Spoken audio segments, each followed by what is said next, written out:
Hi and welcome back. In this lecture, I'm going to show you that how you can add styles to your components.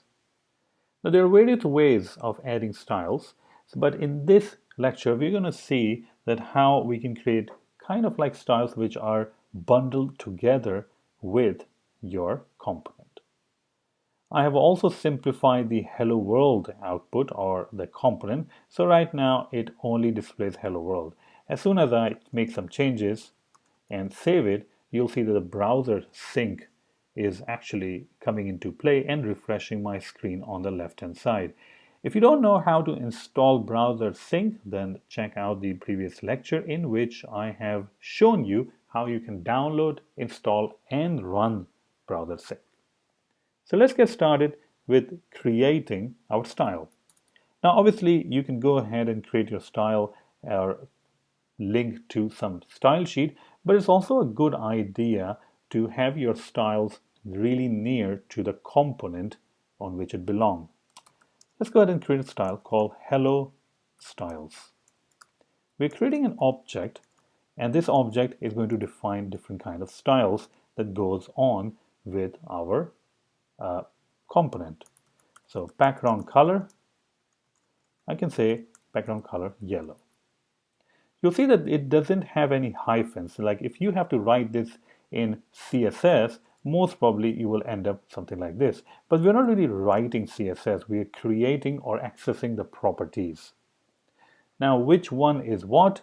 Do all of the properties are just converted into camel casing? Well, you can go to this URL and read more about it, that some of the properties are actually converted to this kind of style, which is a camel casing without the hyphen, and some of them requires hyphen. Let's go ahead and assign this style. So I'm just going to say style and bind the style, which in this case is hello styles. And you'll see immediately as I bind the style, the left-hand side screen refreshes and shows me that the style is being applied. I can obviously have more style, let's say font size. You will also see that I'm not entering any pixel or px after the font size. I'm just giving the size. And that is the reason that these properties or hyphens or CSS structure is now represented by the classes and properties. But this is cool, but how about if I can actually pass in these things? Well, you know about the properties, right? You can actually pass in those things. So bg color equals to, and I can say over here yellow, or let's call it green. But how do I access this bg color over here? How about if I simply say self.props.bg color?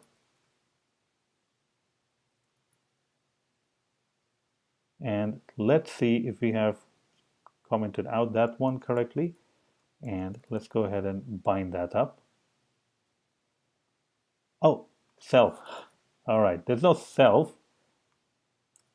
There's this. And there we go.